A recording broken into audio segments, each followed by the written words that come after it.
అందుకే నేను అడిగిన ప్రతి క్వశ్చన్ కి సమాధానం చెప్పాను. మీరు టెలికాస్ట్ చేస్తారో లేదో అది నాకు తెలియదు కానీ లైవ్ గా వెళ్తుంది. రైట్ తేజ, అంటే అమ్మాయి okay maybe I'm not aware whether it is going live are not. మీరు అడిగిన ప్రతి క్వశ్చన్ కి నేను మీకు సమాధానం చెప్పడం జరిగింది. ప్రతి క్వశ్చన్ కి సమాధానం చెప్పాను. ఎన్ని క్వశ్చన్స్ అడిగినా కూడా నేను సమాధానం చెప్తాను. ఐ హ్యావ్ నో ప్రాబ్లం, ఎందుకంటే I have committed no sin. సరే, ఒక విషయం సూటిగా చెప్పండి. అమ్మాయి లేదా మీ ఆఫీస్ కి సోకాల్డ్ ఆఫీసర్ వాట్ ఎవర్ మీరు ఉంటున్న రెసిడెన్సీ కావచ్చు, అది ఏదైనా కావచ్చు, ఎప్పటి నుంచి ఉంటుంది ఆమె మీ ఇంట్లో గానీ ఆఫీస్ లో గానీ? ఆమె ఎప్పటి నుంచి ఉంటుంది అక్కడ? ఉండటానికి అది ఆఫీస్ అండి, ఇట్స్ నాట్ అ లాడ్జ్. మనుషులు వస్తా ఉంటారు, వెళ్తా ఉంటారు, తరచుగా జరిగే విషయం అది. కానీ ఎవరండి చెప్పారు? చేశారు అక్కడ ఎవరు చెప్పారు? ఎవరండి ఏం మాట్లాడుతున్నారు? నాకు దూరంలో ఏదో పూజ జరుగుతోంది. ఒక్కొక్క మనిషికి ఒక్కొక్క పర్స్పెక్టివ్ ఉంటది. మీకు అది గృహప్రవేశం అనిపిస్తుంది, నాకు అది ఓపెనింగ్ అనిపిస్తుంది, ఇంకోటికి అది కర్మకాండ అనిపిస్తుంది. మీ పర్స్పెక్టివ్స్ ఎందుకు నా మీద రుద్దుతున్నారు? ఆఫీస్ ఓపెన్ చేసిన రోజు పూజ చేసుకోరా? నా ఆఫీస్ ఓపెన్ చేసిన రోజు పంతులు గారిని పిలిపించి పూజ చేయించాము. వైజాగ్ లో నాకున్న ఫ్రెండ్స్ ఒక 20 మందిని పిలిచాము, గెస్ట్ని. ఎవరికి భోజనాలు కూడా పెట్టలా. వచ్చారు, ఓపెనింగ్ కొబ్బరికాయలు కొట్టి పోయారు. అది మా సినిమా సంప్రదాయం. వచ్చి కొబ్బరికాయ కొట్టి వెళ్తారు.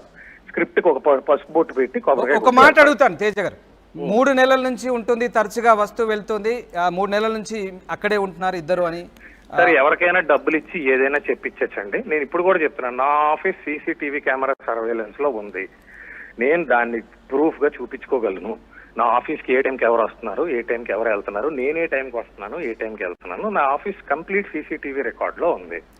తేజ గారు, మీరు ఒకసారి అలాగే ఉండండి.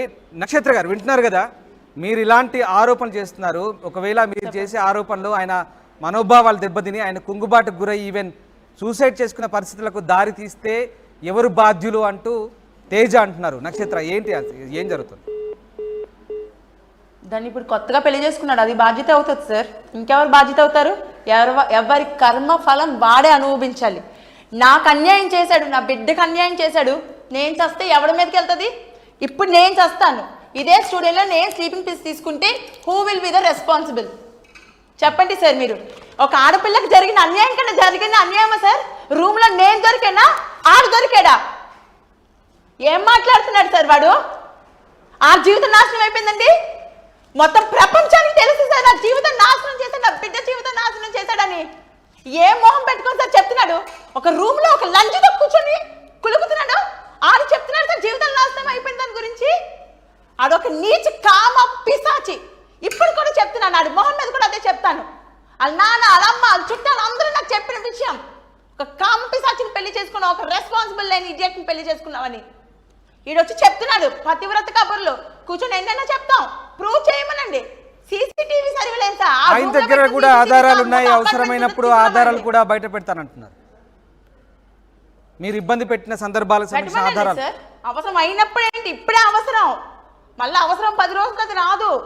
ప్రస్తుతం నడుస్తున్నప్పుడే అవసరం. పెట్టమనండి, తెమ్మనండి ప్రూఫ్స్. బెడ్రూమ్ లో సీన్స్ కూడా ఉన్నాయా సీసీటీవీ ఫుటేజ్? అవి కూడా తెమ్మనండి. రైట్, ఇప్పుడు ఇవన్నీ అంశాలు కూడా చేసుకొని వైఫ్ కింద అక్కడ చలామణి అవుతున్నారు సార్. నక్షత్ర, కోర్టులో ఈ ఎవిడెన్స్ లని మీరు కోర్టులో చూపెట్టగలరా? ఈ ఎవిడెన్స్ లని ఆయనకు వ్యతిరేకంగా ఉన్నటువంటి ఎవిడెన్స్లు, మీకు ఇబ్బంది పెట్టినటువంటి అంశాలన్నీ కూడా మీరు కోర్టులో చూపెట్టబోతారా? ఆయన కూడా అంటున్నారు తనను ఇబ్బంది పెట్టిన ఎవిడెన్సెస్ కూడా అవసరం వస్తే తను పెడతా అంటారు. మీరు ఎందుకు పెట్టలేకపోతున్నారు మరి మీరు కోర్టులో? ఇప్పుడు 3-4 ఏళ్ళుగా కోర్టులో నాంతూ వస్తుంది కదా. ఎవరు పెట్టలేకపోతున్నారు? మీకు మీ దగ్గర ఉన్నటువంటి ఎవిడెన్స్ ని మీరు ఎందుకు కోర్టులో ప్రొడ్యూస్ చేయలేకపోతున్నారు సార్? ఇప్పుడు ఒక మనిషిని ఒకడు మర్డర్ చేస్తాడు సార్, ఎవిడెన్స్ వెంటనే దొరికేస్తాయి సార్. పోలీసులు సెర్చ్ ఆపరేషన్ చేయరా సార్? ప్రూఫ్లు వెంటనే క్లూస్ అన్ని దొరికేస్తాయా? ఒక ఆడపిల్లని సార్, అది ఎక్కడ ఉంటున్నాడో ఎవరి ఇంట్లో ఉంటున్నాడో కూడా నాకు తెలీదు. నేను వెతకదా సార్? నాకు తెలియదు సార్, నేను ఏ రోజు వెతకలేదు. నా కాళ్ళ దగ్గరికి వచ్చే నీ మొగుడు ఇలాంటి ఎదవ్వా అని చెప్పిన జనం ఎంతో మంది. ఈ రోజు నాకు తెలిసింది అడిగి ఈ అమ్మాయిని పెళ్లి చేసుకుని ఉంటున్నాడని. నాకు ఇప్పుడే తెలిసింది ఈ విషయాన్ని, ఈ మధ్యనే నేను తెలుసుకున్నాను. కాబట్టి ఇప్పుడే నేను వచ్చాను బయటికి సార్. నా నోటి మాటతో నేను ఆ రోజు కూడా రాగలను. నాకు ప్రూఫ్ లేకుండా మీరు అందరూ నమ్ముతారా సార్? నా నోటి మాటతోని మీరందరూ నమ్మగలరా? నమ్మరు సార్. నోటి మాట ఆరోపణ అంటారు, నిజం చూపించినదే సార్. నేను చూపించాను, రెడ్ హ్యాండెడ్ గా పట్టుకున్నాను, ఇద్దరిని బెడ్రూమ్ లో ఉంటుండగా పట్టుకున్నాను. స్టేట్మెంట్ ఇచ్చాడు షీఈ్ మై వైఫ్ అని. ఆ నీచుడు మాట్లాడుతున్నాడు సార్ న్యాయాల గురించి. రైట్, అంటే కోర్టులో ఎందుకు వీటిని మీరు చూపించలేకపోతున్నారు, ప్రూవ్ చేయలేకపోతున్నారు? ఎంక్వైరీ అంతా కూడా కాలేదు కానీ సార్ హియరింగ్ రాకుండా నేను కోర్టుకి వెళ్ళి ఏం చూపించాలి సార్? నా హియరింగ్ రావాలి, జడ్జి గారు నన్ను పిలవాలి, నీ దగ్గర ఉన్న ప్రూఫ్ సబ్మిట్ చేయమా అంటే కదా నేను వెళ్ళి సబ్మిట్ చేస్తాను. కోర్టు దగ్గరికి వెళ్ళి నేను కూర్చొని నేను సబ్మిట్ చేయాలి నా ప్రూఫ్లు అంటే నా ప్రూఫ్ తీసుకుంటారా సార్? నీ హియరింగ్ దాకా వచ్చిందాకా ఆగమ్మా అంటారు. ఇప్పుడు తేజ ఏం చెప్తున్నారు? కేవలం అమ్మాయిది మాత్రమే జీవితం కాదు, నా మీద రిటర్న్ కౌంటర్ వేయాలి కదా సార్. నేను సమన్స్ పంపించాక రిటర్న్ కౌంటర్ నా మీద రావాలి. ఇప్పుడు దాకా రిటర్న్ కౌంటర్ రాలేదు. ఓకే, మరి రిటర్న్ కౌంటర్ వచ్చాక నన్ను అడుగుతారు వాట్ అని ప్రూఫ్లు ఏమున్నాయి చూపించుంటే అప్పుడు చూపిస్తాను సార్.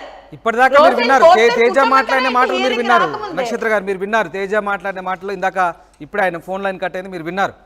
ఒక అమ్మాయిది మాత్రమే జీవితం కాదు, అబ్బాయిది కూడా జీవితమే. మీరు ఆ కోణంలో ఎందుకు ఆలోచించట్లేదు? ఆమె చేస్తున్నట్టు ఆరోపణలు ఎందుకు నొక్కి నొక్కి నన్ను బదనాం చేస్తున్నారు, నన్ను ఎందుకు డిఫైన్ చేస్తున్నారు? అమ్మాయిదే కాదు అబ్బాయిది కూడా జీవితమే. అవును, అబ్బాయిది కూడా జీవితమే సార్. ఇక్కడ నేను తప్పు చేయలేదే. అసలు విషయం అంతా సినిమాల్లో చేయొద్దు.